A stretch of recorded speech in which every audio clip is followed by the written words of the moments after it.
Which iPhone should you choose in 2021? The new iPhone SE or a 4-year-old used iPhone 7? Should you upgrade from the iPhone 7 to the iPhone SE? Watch this video to find out, and subscribe with notifications on so you don't miss out on future videos.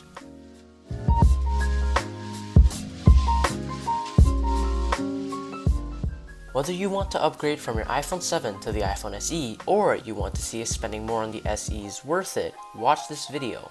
A quick note, the iPhone 7 will probably get iOS 15 and maybe iOS 16 and can still make phone calls, text, take pictures, and game quite nicely. It'll hold up fine for at least 2 more years. So a quick spec rundown. The iPhone 7 has an A10 Fusion chip from 2016 with 2GB of RAM. It also has a small 1960 mAh battery, but it lasts long enough. The iPhone SE has an A13 Bionic chip, the same chip featured in the iPhone 11 series. The iPhone SE will get at least 4 or 5 years of software support from Apple. The iPhone SE also has an extra gigabyte of RAM, topping it up to 3GB. Not a lot, but you should see how this little guy performs. I won't be touching on performance as much in this video, but I made a speed test comparing the two, which you can watch in the card in the top right corner. With the build, both phones have a premium feel to them, with the iPhone 7 being an aluminium unibody and the iPhone SE being a glass sandwich. Surprisingly, the iPhone SE's glass is more grippy than the iPhone 7's matte back. However, glass is glass and glass breaks. The iPhone SE also features wireless charging due to the glass back that the iPhone 7 lacks. The glass does catch fingerprints quite easily, but with the red and especially the white color, they are invisible in most lighting conditions. You will probably want a case though, and the good news is that the cases for these two phones are interchangeable. They are the same size. They both have 4.7-inch displays and bezels bigger than my subscriber count. Honestly, while I'm using the phones, I don't really notice the bezels, and I'm sure no one else cares anyway except tech enthusiasts. Go ahead, ask anyone around you if they care about screen to body ratio. They probably won't even know what that is. Speaking of display, both iPhones come with a 4.7-inch display at a resolution of 326 ppi. Not the best, but it'll have to do. It's really easy to use with one hand. The iPhone SE comes with a True Tone display, something the iPhone 7 lacks. However, the iPhone 7's display does seem a little brighter than the SE's, but Apple hasn't confirmed that. Down here, we have the home circle thing. Not a home button. Despite feeling like one, it's actually a pressure-sensitive piece of glass that activates a little Taptic engine vibrator when you press it, mimicking the home button. You can configure it, and it's really satisfying to press for me. The home circle thing has a little scanner inside that scans your fingerprint, and with face masks being a staple in today's lifestyle, this is a welcome little touch. Both phones have lightning ports and ship with a crappy 5-watt power adapter, although the iPhone SE does have 18-watt fast charging support. Apparently, the iPhone SEs are now shipping without any charger or earpods, following the iPhone 12's lead. That's sad. Both phones do come with stereo sound, but since the iPhone 7 is the first one to have it, it does sound a little imbalanced. The iPhone SE is a little more refined. For battery life, the iPhone 7 does have a slightly larger battery than the SE, with an 1960 mAh battery. However, that battery doesn't last quite as long due to the A10 being less efficient than the A13. However, the iPhone SE collapses under heavy gaming. While the A13 runs any game smoothly, the battery needed to power that just isn't there, so you will want a power bank.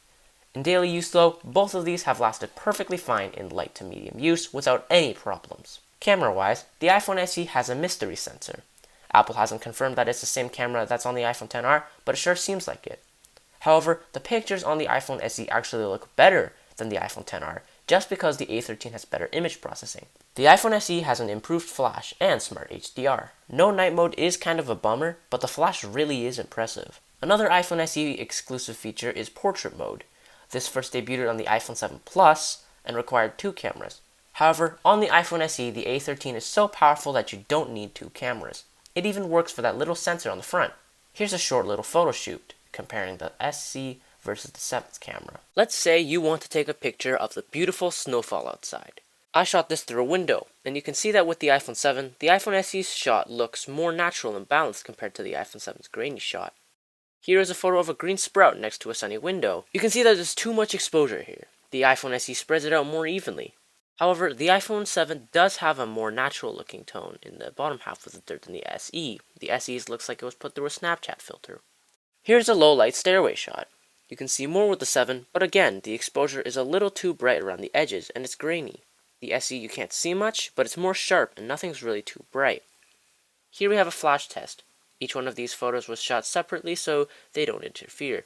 The SE's is a lot wider and brighter and illuminates much better than the 7. The 7 leaves a greenish tint to it. Again, the SE's is more sharp than the 7 with the grainy photos. Final photo, nothing too surprising. The SE balances the exposure better and everything is the same-ish tone. The 7 has too much exposure on the window. So generally, the iPhone 7 is a little grainier than the SE and has a greener flash. The SE has a more natural flash and balances exposure, making sure your photos won't be too bright. Expected from phones with a 4-year-old gap.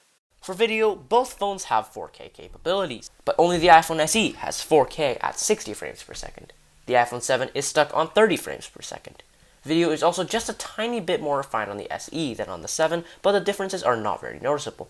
The iPhone SE does have 240 frames per second slow motion in full 1080p HD, double the iPhone 7. If you want some reference, most of my recent videos were shot on the iPhone 7. In the end, I've seen people do amazing things with both of these cameras, so it boils down to skill rather than hardware. Okay, hopefully this video helped you in some way or another. If it did, then please consider subscribing. It does take some time to make one of these videos. If it didn't help you and you didn't like it for some reason, go ahead and dislike it and comment why you didn't like it. And yeah, catch you later in the next one. Peace. Happy New Year, everyone. I have actually changed my studio location. This is not actually the old basement where it all started. I've changed to a nicer lit.